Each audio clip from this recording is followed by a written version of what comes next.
It was a humid afternoon in Ibadan. The air was thick with the scent of fried akara and the shouts of traders lining the busy market street. Amidst the chaos, Kemi hurried, clutching her baby tightly on her hip. Her heart pounded in her chest like a drum. She hadn't eaten breakfast, and her head spun slightly, but she kept moving. Today wasn't just another day at the market.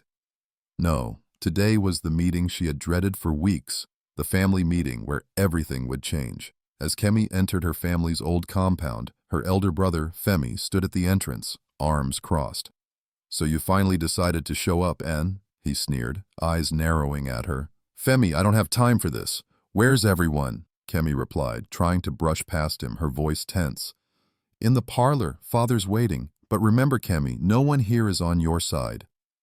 Ah, there it was again. The way Femi's words dripped with disdain cut like a knife through Kemi's resolve. But she squared her shoulders and pushed forward. Inside, the parlor was filled with murmurs. Their father sat at the head, his face stern and tired. "Ah, Kemi, you're here. Sit down." Feeling every eye on her, Kemi sat cautiously. Her aunt's eyes darted to the sleeping baby in Kemi's arms, and she clicked her tongue. "So, Kemi, what's this we hear about you thinking you own Mama's shop?" Kemi's stomach churned. "I don't think I own it. I've been managing it for 2 years since Mama fell ill." "I thought we agreed." "No one agreed, Kemi," Femi interrupted sharply. "We didn't send you to manage anything. You just took over." Her heart squeezed painfully. "But I did everything Mama asked. I kept the business running when no one else would." "Ah, and you think that makes it yours?" Aunt shouted. "You want to take from your family? Take?" Kemi's voice trembled. Kemi." Her father's voice boomed, silencing the room. "The shop was your mother's, and now it should belong to the family. Not just you." The betrayal stung. The familiar, tender trust she had felt from her family was dissolving like sugar in hot tea. "But Baba, Femi was not even interested after Mama passed. You know it was me who kept it alive." Her father sighed, eyes heavy with weariness. "That's enough, Kemi. We've made the decision. Sell the shop and the money will be shared. It's what your mother would have wanted." Kemi's hands began to shake. The shop was her livelihood, her baby's future. How could they just— "N, see her now," Aunt said, voice oily with false kindness. "Don't make this hard. You're young, Kemi. You can start over." "Start over?" Kemi thought bitterly as she glanced around at their expectant faces. All these years, all her sweat keeping the shop afloat, and they expected her to step aside like nothing? "Ah, Kemi, don't forget we're your family," Femi added with a smirk, leaning back confidently. "We'll all help you." Kemi stood abruptly, clutching her baby tighter. "Help? After you're taking everything from me?" The room fell silent. Her father finally looked at her with troubled eyes. "You're our blood, Kemi, but sometimes family must make sacrifices." She didn't respond, could only walk out, each step heavier than the last, whispering promises of defiance to the child in her arms. Outside, the sun seemed harsher now. There were no friendly faces or comforting words, just a harsh reality settling like dust over her dreams. She was alone in this. As Kemi reached the road, she paused and looked up at the sky. Her anger bubbled up, dizzying in its intensity. They expect me to just give up, she thought, but as she stood there, a new resolve blossomed. She would not let them take everything she had worked for, not without a fight. In the days that followed, the whispers in the market grew. Family matters traveled quickly. People talked, some offering sympathy, others quietly relishing the drama, but Kemi kept her head high. She was determined to find a way out of this. Her mind raced with plans, ideas flickering like shadows. Every night, laying on the small mat beside her sleeping child, she vowed silently to turn things around. The shop was hers, truly hers, and she would find a way to prove it. Kemi found herself at the local courthouse, her baby squeezed close, entering unfamiliar territory. The air was cool and the polished floors echoed under her cautious steps. She approached the clerk's desk, her resolve only slightly shaken.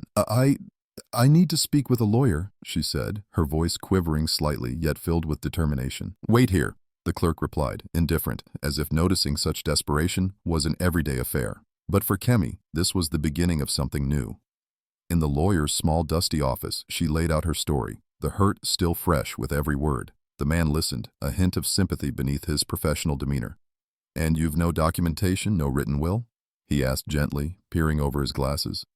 Kemi shook her head. "No, nothing, just my word and the work I've done all this time." The lawyer sighed. "It won't be easy, Miss Kemi. Family disputes rarely are. But if you're willing, we can fight." Her heart leaped with a mix of fear and hope. "I am. I have to." Back at the compound, Femi watched her with growing suspicion. "You're up to something, Kemi," he muttered one evening when they crossed paths near the gate. Kemi faced him squarely, feeling fiercer than ever. "Just know, Femi, what's rightfully mine, I will protect," she replied, holding his gaze. His laughter was empty, mocking. "And who will support you, No one will side with you against family. You should know that." But he didn't know her fire, her determination. She needed no one's permission. The trial came faster than she imagined. Kemi brought her baby along, much to Femi's disapproval. "Why bring the child, eh? You're here to fight family, not parade him around." Kemi ignored him. The baby was a reminder of her resolve, her reason to keep fighting. Inside the courtroom, her courage wavered under the judge's stern gaze, but she steadied herself. "State your case," the judge said, as the room fell silent. Kemi's voice was strong, clear. She spoke of her years managing the shop, how she had tried to keep the family business alive. Her words painted a vivid picture of dedication and sacrifice. Across the room, Femi watched her, expression unreadable. But Kemi was past caring. She spoke for herself now, for her child. In that moment, she knew she was not alone. "No one else stepped up," she concluded, tears threatening but controlled. "I saved that shop. It saved us." The room waited, breath held tight. The judge looked between them, finally addressing Femi. "And your response?" Femi stood, the weight of the moment heavy in his movements, but his confident facade was cracking, little by little. "She exaggerates. No proof of her claims. Just stories." But his voice lacked the assurance it once held, a fact not lost on the room. Kemi locked eyes with her brother, feeling something shift. The tide was turning. Before the judge could speak further, the courtroom door creaked open and a new figure stepped into the light. A surprise witness holding papers. The silent room vibrated with this new possibility, the unexpected twist hanging pregnant with promise. The courtroom buzzed with murmurs as the surprise witness approached the front. Their identity remained shrouded by the tension in the air. Kemi's heart thudded in her chest, hope flickering anew. Who had come to stand by her? "Eh, caro," the witness greeted, offering the judge a respectful nod before facing the room. Kemi recognized him then. Adebayo, her late mother's old friend from the market, often referred to as Baba Ade. He held up a frayed envelope. "I found this marked with Madame's handwriting in her belongings," he explained, eyes serious. Femi squirmed in his seat, his confidence now unmistakably shaken. The judge signaled for the bailiff, who retrieved the envelope and handed it over. As the judge opened the envelope, a hush settled over the room. Inside lay a battered piece of paper, a handwritten will by their mother. It outlined her wishes for Kemi to manage the shop while sharing profits with the family, particularly ensuring her child's future. A testament of trust and foresight that required proof. Kemi's breath caught, emotions swirling. Her mother had believed in her, had left her a breadcrumb of faith to follow. Femi's protests filled the room. "This doesn't change anything. It's just her word." But the judge raised a hand, silencing him. "These are Madame's own words. The court must acknowledge them. The shop will remain as it is, for Kemi to manage," he declared, his voice a mix of finality and compassion. Anger surged through Femi, his voice loud and bitter. "This isn't fair. The family should decide, not some paper." Kemi met his gaze, determination solidifying her calm. "Femi, mio ni mon.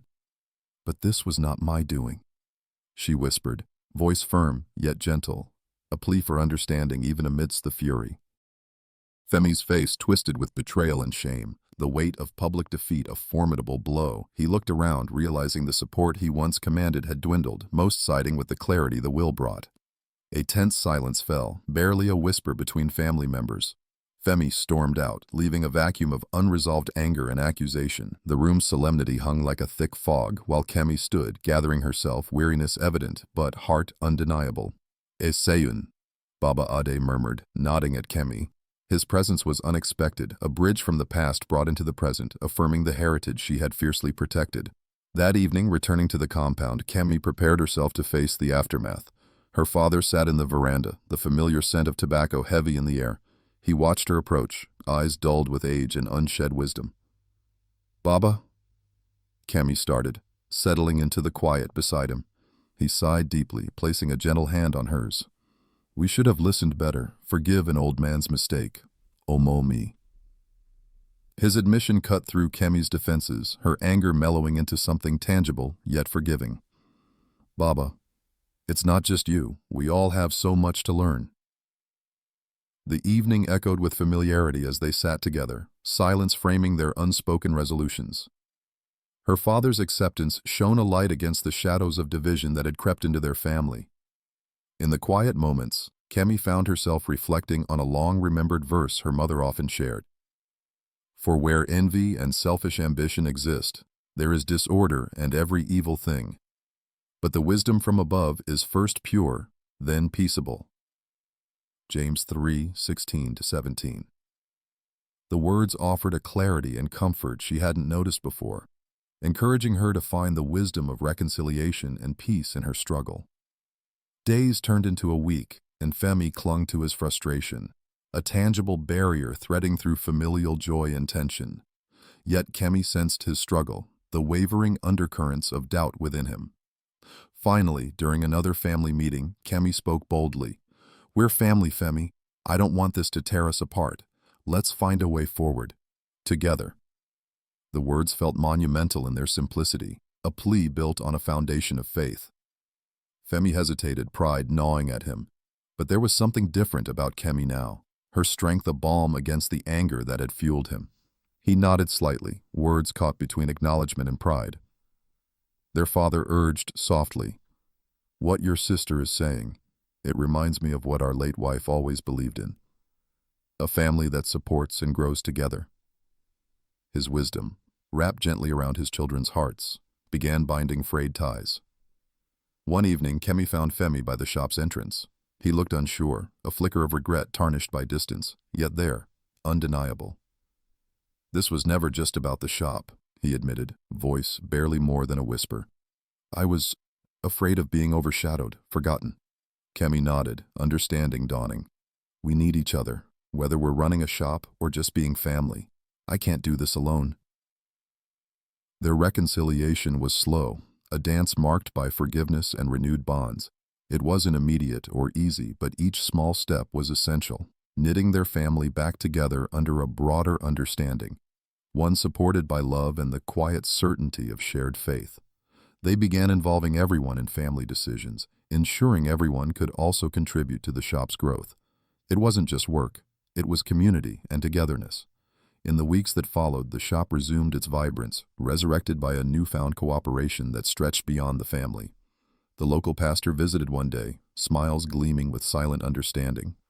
"I heard God's work in you," he said to Kemi, his eyes gleaming with unshed joy.